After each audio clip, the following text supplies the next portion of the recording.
Hello everyone, स्वागत है आप सभी का फोटोन एकेडमी के इस यूट्यूब चैनल पर। तो आज का जो सेशन है वो सीटेट की साइंस पेडागोजी के लिए रहने वाला है। तो देखिए, पेडागोजी में आपकी नॉलेज को टेस्ट नहीं किया जाता है, बल्कि वहाँ पे आपकी प्रेजेंस ऑफ माइंड को देखा जाता है।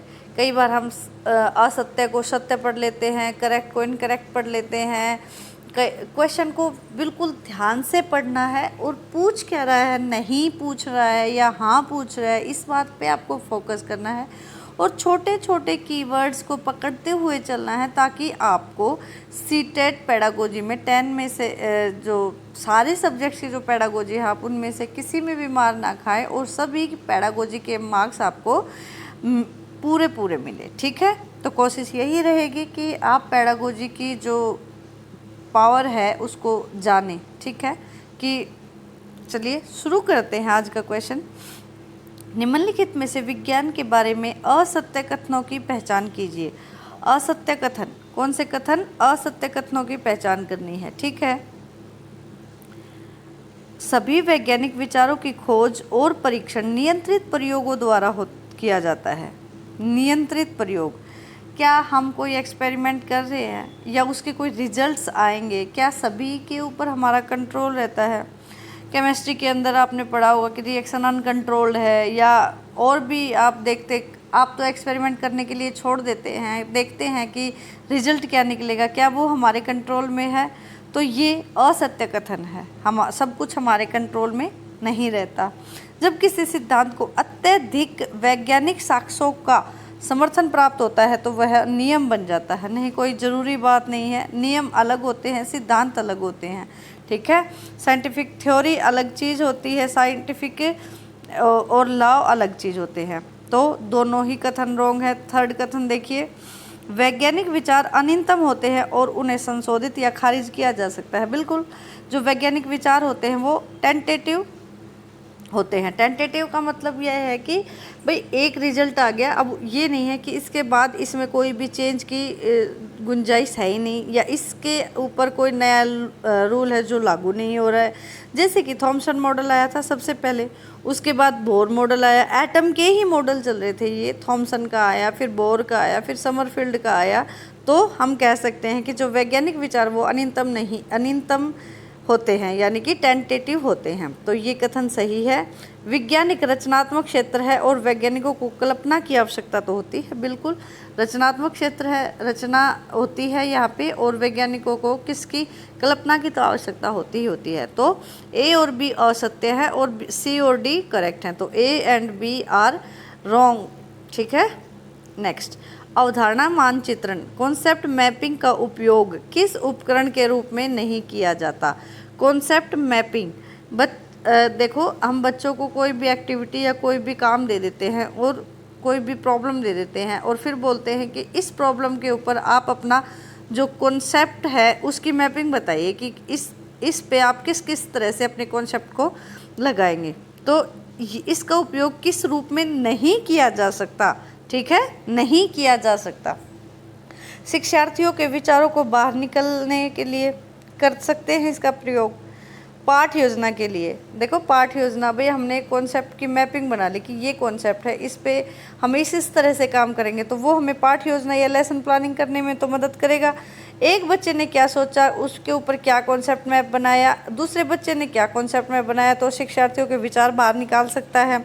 मूल्यांकन, बच्चे के जो विचार हैं उसका भी हम, इसने ये सोचा, इसने ये सोचा, ठीक है, ये भी कर सकते हैं। छात्र की प्रगति का मानचित्रण, क्या एक कॉन्सेप्ट से जिसकी मैपिंग बच्चे ने कर ली है उससे हम बच्चे की जो प्रगति है उसका मैप कर सकते हैं, उसका मैप बना सकते हैं? नहीं, ये नहीं कर सकते। ठीक है, तो यही पूछा था कि क्या नहीं कर सकते, तो option number 4 is the correct answer. Next question, NCERT कक्षा 8 की जो विज्ञान पाठ्यपुस्तक है बच्चों को पड़ोस में बुजुर्गों से बात करने और उनके समय में उपलब्ध सीवेज निपटान प्रणालियों के बारे में पता लगाने के लिए कहती है। बच्चों को ये कहा कि आप अपने आस पड़ोस में बड़े बुजुर्गों के पास बैठो और वो अपने टाइम में किस तरीके से सीवेज का निपटान करते थे उसके बारे में पता लगाओ। तो इस प्रकार की गतिविधि का क्या उद्देश्य है, बताओ। यह छात्रों को हाल के वर्षों में आए बदलावों को समझने में मदद करेगा। हाँ भाई, बिल्कुल करेगा कि पहले टाइम में सीवेज का निपटारा किस तरीके से करते थे और अब किस तरीके से करते हैं, तो ये करने में मदद करेगा। ये छात्रों को नई प्रगति के लिए आभारी होने और अतीत का न्याय करने में मदद करता है। देखो, कोई खास ऑप्शन नहीं है, अतीत का न्याय कैसे कर सकते हैं। यह छात्रों को मज़ेदार गतिविधि के लिए, ये कोई मज़ेदार गतिविधि के लिए कोई पिकनिक टाइप नहीं है। यह छात्रों को प्रश्न बनाने, प्रश्न पूछने, जानकारी एकत्रित करने आदि के कौशल विकसित करने में मदद करता, बिल्कुल करता है। यह छात्रों को पाठ्यपुस्तक के अलावा जानकारी के विभिन्न स्रोतों का पता लगाने में मदद करता है। तो देखिए, डी और ई सही है और सबसे पहले ए सही था। A, D, E are the correct option. ठीक है, बच्चे बाहर जाएंगे, बात करेंगे, प्रश्न पूछेंगे, कैसे क्या करते थे, नई जानकारी मिलेगी, तो ये बिल्कुल पॉजिटिव आंसर है। नेक्स्ट क्वेश्चन, उच्च प्राथमिक विज्ञान शिक्षण और अधिगम के लिए एनसीएफ 2005 के निम्नलिखित में से कौन सी सिफारिशें थी, किसके रिगार्डिंग। ठीक है, उच्च प्राथमिक विज्ञान शिक्षण के लिए और अधिगम के लिए बच्चों के संदर्भ में सीखने की स्थितियां बनाओ। हाँ, जो एनसीएफ 2005 की जो सिफारिशें थे वो सिर्फ और सिर्फ बच्चे पे ही डिपेंड थी, ना वो पाठ्यपुस्तक पे डिपेंड थी, ना वो सिलेबस पे डिपेंड थी, ना वो टीचर पे डिपेंड थी। वो जस्ट डिपेंड थी किसके ऊपर, बच्चे के ऊपर। बच्चे के लिए एक सीखने की स्थितियाँ बनाओ, यानी कि ऐसी स्थिति बनाओ जिससे बच्चे का माइंड काम करे कि इस सिचुएशन में क्या कर सकते हैं। बच्चे को एक्टिविटी करके सिखाओ, लर्निंग, बच्चा खुद एक्टिविटी करे और उससे सीखे। ये जो सारी थी ये एनसीएफ 2005 की सिफारिशें थी। बच्चे के संदर्भ में सीखने की स्थितियाँ बनाना सही है।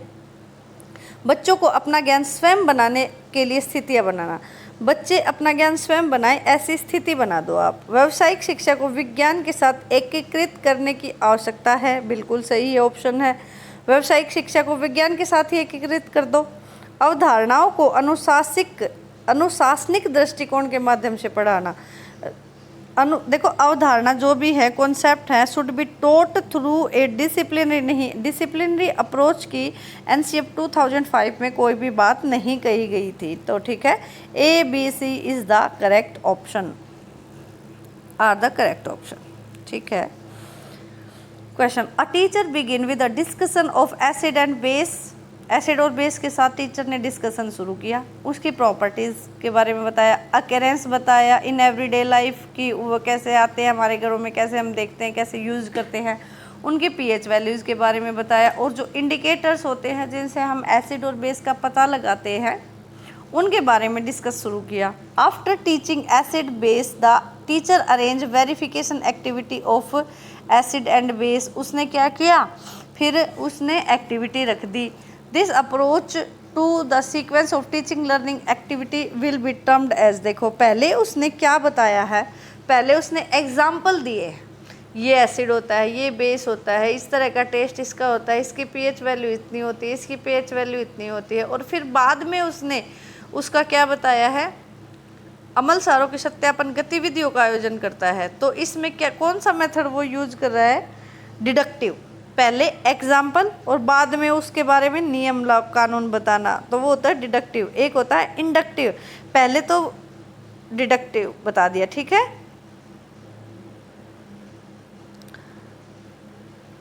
और एक होता है इंडक्टिव, उसमें हम पहले क्या करते हैं, पहले हम सब,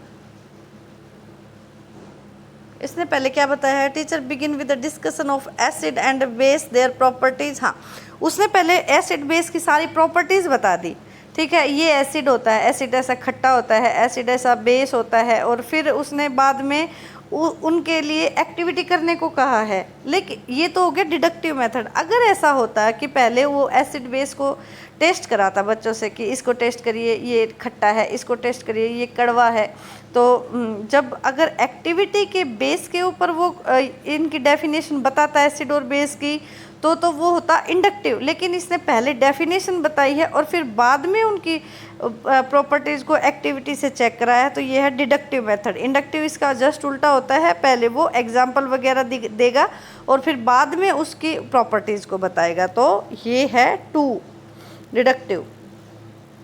मूल्यांकन के लिए खुली किताब वाले प्रश्न पर समर के निम्नलिखित विचार हैं।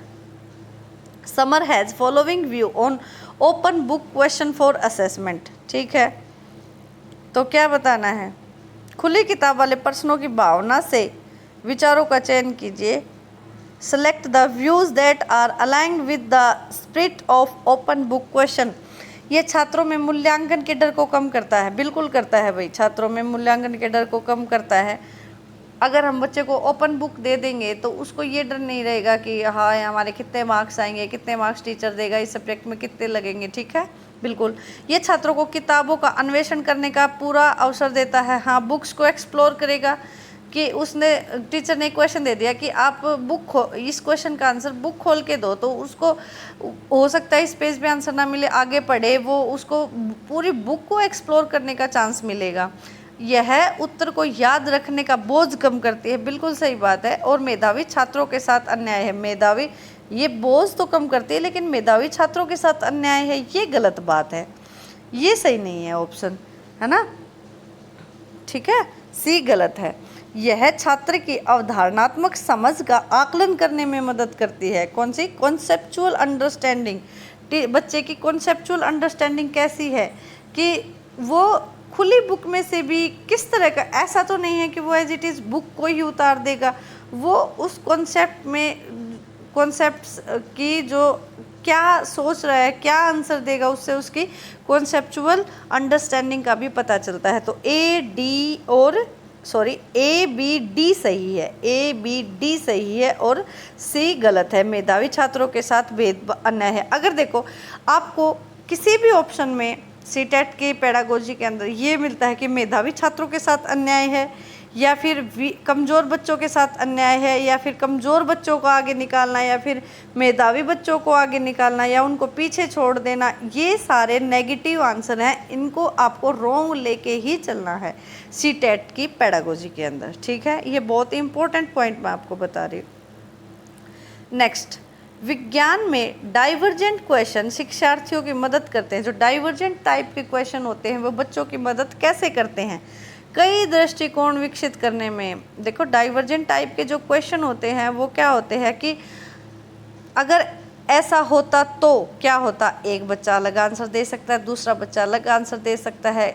अगर ऐसा हो कि पृथ्वी घूमना बंद कर दे तो क्या होगा, एक बच्चा अलग बोलेगा, एक बच्चा अलग बोलेगा, एक बच्चा अलग बोलेगा, तो कई दृष्टिकोण विकसित होंगे उससे। ठीक है, बिल्कुल सही है। अपनी सोच रणनीतियों में सुधार करने में, कक्षा की चर्चाओं में शामिल होने में, बिल्कुल सही है। एक उत्तर पर पहुंचने में, ये कोई खास ऑप्शन मुझे लगा नहीं, एक उत्तर पर पहुंचने में। ठीक है, ए बी सी सही है और एक उत्तर में पहुंचने वाला ये गलत है, डी को काट दो, ए बी सी सही है। नेक्स्ट 8 क्वेश्चन, विज्ञान की कक्षा में डिस्क्रिपेंट इवेंट का उपयोग करने का निम्नलिखित में से कौन सा उद्देश्य नहीं है? डिस्क्रिपेंट विसंगतिपूर्ण घटना, यह शिक्षकों को छात्रों में गलत धारणाओं को सामने लाने में मदद करती है। ठीक है, यह छात्रों में संज्ञानात्मक संघर्ष पैदा करने में मदद करता है।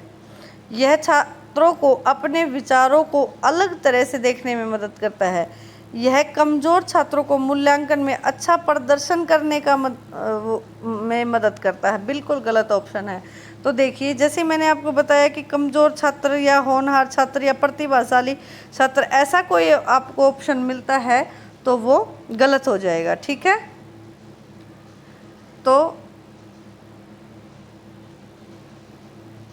ये ऑप्शन रॉन्ग है, ये नहीं होना उद्देश्य और ये सारे ऑप्शन सही हैं। ठीक है, तो option 4 is the correct answer. Next question, विज्ञान की पाठ्य पुस्तक में अक्सर अतीत की दिलचस्प कहानियों के साथ रंगीन बॉक्स होते हैं। इसमें विलियम हार्वे के बारे में जानकारी है, जिन्होंने रक्त परिसंचरण की खोज की थी और उस समय इसे स्वीकार नहीं किया गया था। पाठ्य पुस्तक में उपरोक्त को शामिल करने, कई बार देखो आपको एनसीईआरटी की बुक में बॉक्स बना के किसी पुरानी बात की जानकारी देंगे, किसी साइंटिस्ट की पुरानी बात की जानकारी देंगे, ऐसा बताएंगे कि इसने बेचारे ने ये एक्सपेरिमेंट किया था, इसको स्वीकार नहीं किया गया था, बाद में इन्हीं की थ्योरी है जो पब्लिश हुई थी, ये वो। इस बात का क्या उद्देश्य है, ये पूछ रहा है क्वेश्चन में। किसी अवधारणा के विकास के लिए एक ऐतिहासिक दृष्टिकोण विकसित करना, बिल्कुल सही बात है। ऐतिहासिक दृष्टिकोण भी विकसित होता है बच्चे के माइंड में किसी अवधारणा के प्रति। यह भावना विकसित करना कि नए विचारों को स्वीकार किए जाने में समय लगता है, बिल्कुल ऐसी विचारधारा बन जाएगी बच्चों में कि एकदम से कोई नया विचार आता तो उसको कोई झट से स्वीकार नहीं कर लेता है, उसको स्वीकार करने में समय लगता है। विज्ञान में खुले दिमाग का विकास करना, विज्ञान में मज़ेदार तत्व शामिल करना जो परीक्षण योग्य नहीं है, बिल्कुल गलत आंसर है। कौन कौन से सही हैं? ए बी सी सही है, ए बी सी सही है, ठीक है।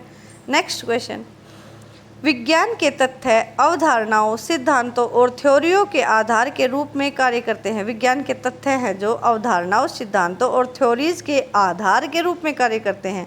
विज्ञान में तथ्य स्थिर होते हैं और बदलते नहीं हैं। क्या ऐसा है कि विज्ञान के जो तथ्य हैं वो स्थिर होते हैं और बदलते नहीं हैं?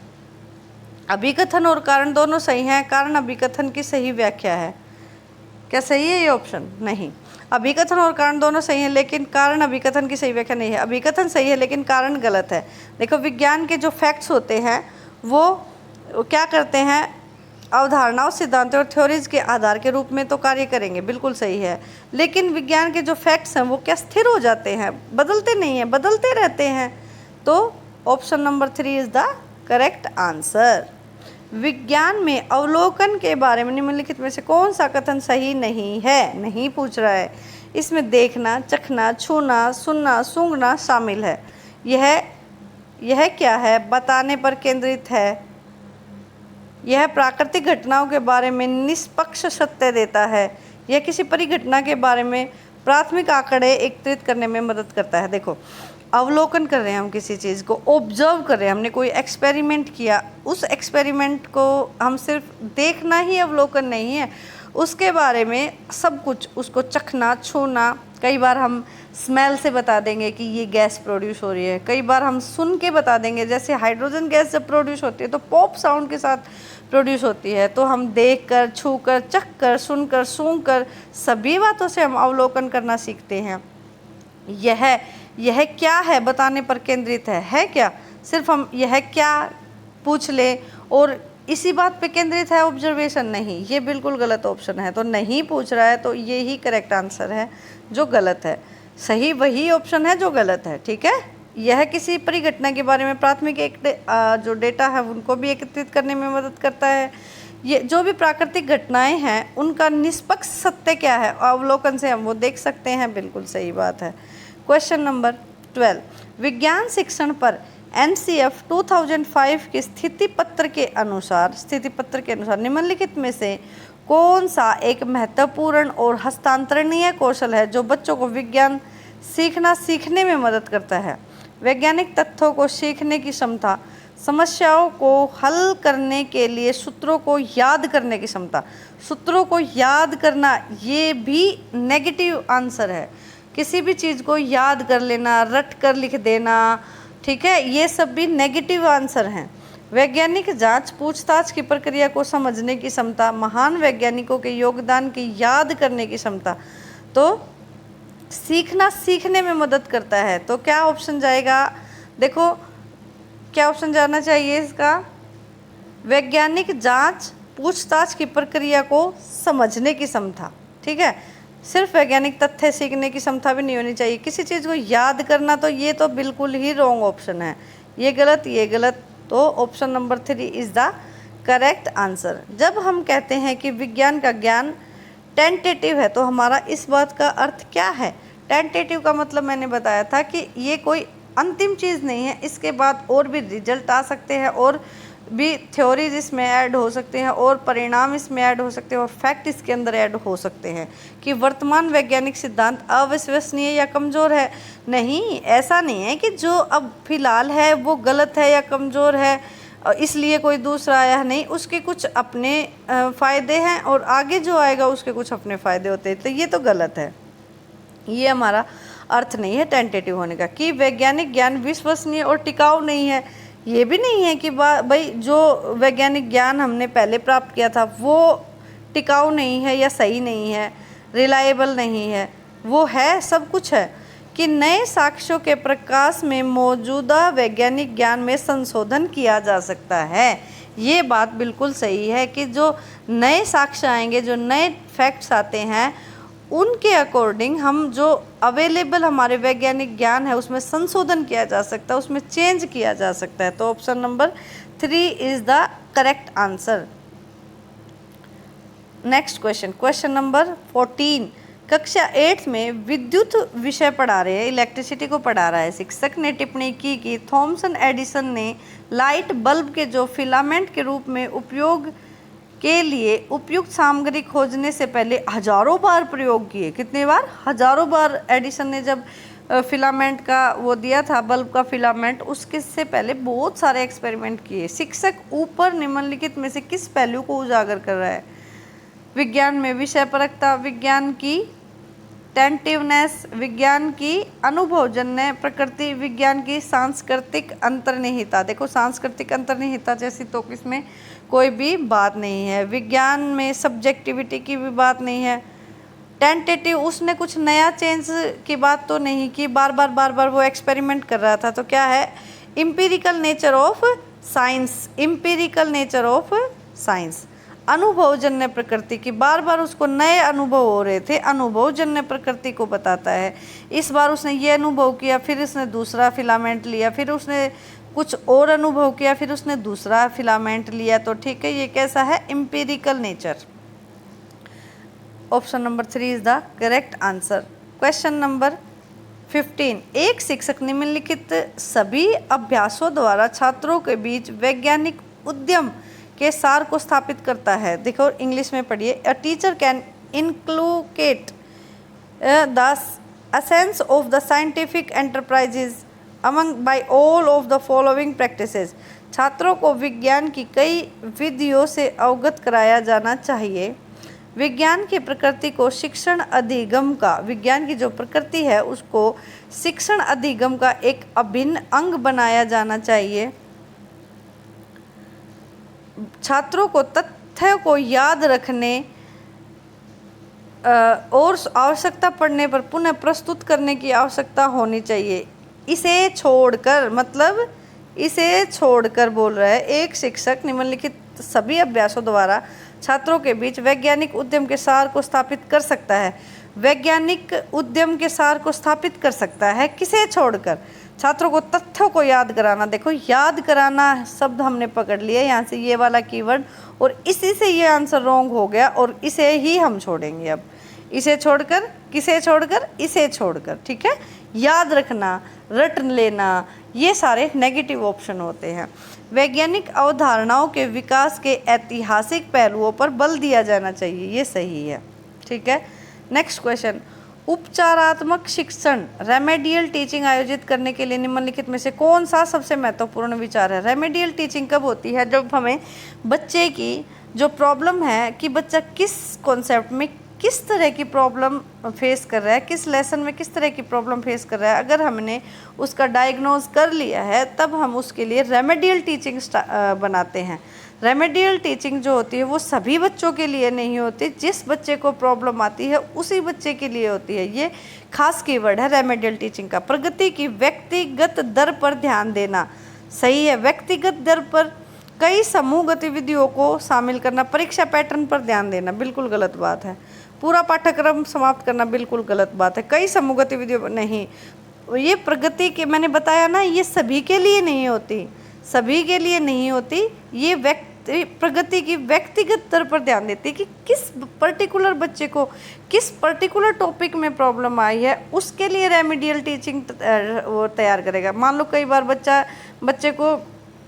बच्चे को सारी चीज़ें आ रही है, लेकिन है ना वो स्टार्टिंग में ही एडिशन करने में ही गड़बड़ कर दे रहा है, तो सबसे पहले अब टीचर सभी को थोड़ी ना एडिशन सिखाने बैठेगा।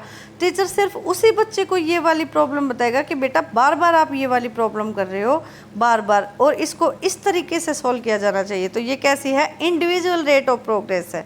तो option number A is the correct answer. ये रेमेडियल टीचिंग का कीवर्ड है कि ये सभी के लिए नहीं होती, ये कुछ इंडिविजुअल्स के लिए ही होती है। रेमेडियल टीचिंग के लिए ये कीवर्ड है। ठीक है, रीना ने पाया कि एक कक्षा परीक्षा के दौरान अधिकांश छात्रों ने एक अवधारणा आधारित प्रश्न गलत कर दिया है। बहुत सारे बच्चों ने एक ही प्रश्न को गलत कर दिया है। ठीक है, निम्नलिखित में से कौन सी रणनीति इस मुद्दे के समाधान में मदद कर सकती है? एक ही क्वेश्चन है, एक ही टॉपिक है जिसको सारे स्टूडेंट ने गलत कर दिया, यानी कि वो कॉन्सेप्ट ही किसी बच्चे को समझ नहीं आ रहा है। छात्रों को पढ़ने, समझने और अच्छी तरह से सीखने के लिए प्रेरित करना, इससे क्या हो जाएगा? पीटीएम आयोजित करना। पीटीएम करने से कुछ हो जाएगा? बिल्कुल नहीं, गलत ऑप्शन है। अवधारणा को फिर से पढ़ाना, अवधारणात्मक कमियों की खोज करना, कि जो अवधारणा, जो कॉन्सेप्ट को पढ़ाने में जो गैप रह गया था टीचर से, वो कहाँ रहा, उसकी खोज करनी है कि कहाँ बच्चे को कॉन्सेप्ट समझने में प्रॉब्लम आ रही है, और उसके अनुसार अवधारणा को पढ़ाना। जो पहले कमी रह गई थी, उस कमी को ही फोकस करके हम आगे पढ़ाएंगे। तो option 4 is the very correct answer. ये पीटीएम आयोजित करना, ये सब नेगेटिव आंसर जाते हैं। ठीक है, फिर से पढ़ा देना, बार बार पढ़ा देना, उसी कॉन्सेप्ट को बार बार दोहराना नहीं, ये नेगेटिव आंसर हैं सीटेट के लिए। नेक्स्ट है, डिस्क्रिपेंट इवेंट का प्रदर्शन भ्रांतियों को दूर करने में मदद करता है। विसंगत घटनाओं का प्रदर्शन अगर हम कर दें तो क्या होगा? वो भ्रांतियों को दूर करता है। 18। ठीक है, और क्या कह रहा है? विसंगत घटनाएं अवधारणात्मक परिवर्तन के लिए संज्ञानात्मक कॉग्निटिव कॉन्फ्लिक्ट पैदा करती हैं। Discrepant events create cognitive conflict for the conceptual change. ठीक है, तो क्या है? ए और आर दोनों सही हैं और आर ए की व्याख्या करता है। देखो, डिस्क्रिपेंट जो इवेंट्स है, अगर उनका प्रदर्शन करेंगे हम, कुछ इवेंट्स ऐसी हैं जिनका जब हम उनका प्रदर्शन करेंगे तो उससे भ्रांति जो बनी हुई थी बच्चे के दिमाग में, वो भ्रांति दूर हो जाएगी, और उनकी जो उनमें बच्चे में जो कॉग्निटिव कॉन्फ्लिक्ट है, द्वंद्व है, जो संज्ञानात्मक, उनके दिमाग में जो द्वंद्व चल रहा था उसको भी उत्पन्न करेंगी कि हाँ ऐसा हो रहा था, हम ऐसा सोच रहे थे लेकिन ऐसा है, हमने ये गलत सोचा, ये सही है। तो ये एक कॉग्निटिव कॉन्फ्लिक्ट भी पैदा करती है। तो ए और आर दोनों सही हैं। एक शिक्षिका और उसके छात्रों के समूह ने बीज अंकुरण पर एक गतिविधि करते समय विभिन्न परिस्थितियों में बीज बोए और पाया कि सूखे बीज नहीं उगे। शिक्षिका ने छात्रों के सामने प्रश्न रखे। आपको क्या लगता है कि ये बीज नहीं उग रहे हैं क्या? ठीक है, उन्हें उगाने के लिए क्या किया जा सकता है? इन्हें उगाने के लिए क्या किया जा सकता है? ये बीज क्यों नहीं उग रहे हैं? छात्रों के सामने शिक्षिका ने प्रश्न किए। इन प्रश्नों के माध्यम से शिक्षिका छात्रों में निम्न में से किस कौशल को विकसित करने का प्रयास कर रही है? प्रश्न उठाना। प्रश्न तो बच्चों से पूछ ही नहीं रही, तब तो वो अवलोकन, कुछ ऑब्जर्व ही नहीं कर रहे हैं, वो हाइपोथेसिस कर रहे हैं, वो परिकल्पना कर रहे हैं कि क्या हुआ होगा कि ये सूखे बीज हैं, ये नहीं उगे, ऐसा हो सकता है। तो ये क्या है? ये है hypothesis. Hypothesis. Option number 2 is the correct answer. विज्ञान में मूल्यांकन के संबंध में निम्नलिखित में से कौन सा कथन सही है? कौन सा कथन सही है? सतत मूल्यांकन, continuous assessment, dilute teaching learning शिक्षण अधिगम को कमज़ोर हल्का बना देता। बिल्कुल गलत, बिल्कुल गलत ऑप्शन। जो सीसीई है वो तो टीचिंग लर्निंग को बहुत ही उस टीचिंग लर्निंग के लिए सतत मूल्यांकन है जो बहुत इम्पोर्टेंट चीज़ है। बार बार हम मूल्यांकन करते हैं, बच्चे की कमजोरी का पता लगाते हैं और उसका सॉल्यूशन करते हैं। प्रत्येक छात्र के प्रत्येक कार्य को रिकॉर्ड करना व्यवहारिक नहीं है। सही कथन ये भी नहीं, ये सही है। गुणात्मक मानदंड सार्थक मूल्यांकन में मदद करते हैं। कौन से? Qualitative criteria. ठीक है, ये बात। हर अवधारणा का परीक्षण करना आवश्यक नहीं है। तो बताओ, ए ऑप्शन तो बिल्कुल गलत है। ए वाले दोनों काट दो, फर्स्ट गया और फोर्थ गया। ठीक है, जो क्वालिटेटिव क्राइटेरिया है वो क्या करता है? मीनिंगफुल। क्वांटिटेटिव नहीं, मार्क्स कितने आए हैं, कितने मार्क्स आए बच्चे के, ये सब जानना ज़रूरी नहीं है। बच्चे ने कितना लिखा है, कैसा लिखा है, उसके पीछे उसका कॉन्सेप्ट कैसा है। तो ये वाली बात सही है, सी वाला सही है। प्रत्येक छात्र के प्रत्येक कार्य का रिकॉर्ड करना व्यवहारिक नहीं है, प्रत्येक छात्र का जो रिकॉर्ड है वो रखना ही पड़ता है, तभी बच्चे की इंडिविजुअल प्रगति का तो हमें तभी पता चलेगा। तो ये गलत ऑप्शन है। तो ऑप्शन नंबर बचे सी और D, option 2 is the correct answer. तो ये थे सीटेट की साइंस की पेडागोजी के 20 क्वेश्चन। ठीक है, देखो तो जो ये छोटे छोटे कीवर्ड्स मैंने बताए हैं, इन कीवर्ड्स को पता लगा के हम किसी भी सब्जेक्ट की पेडागोजी को सॉल्व कर सकते हैं। तो ऐसे ही और सेशन के लिए चैनल को सब्सक्राइब करें, वीडियो को शेयर करें एंड लाइक करें। Thank you so much.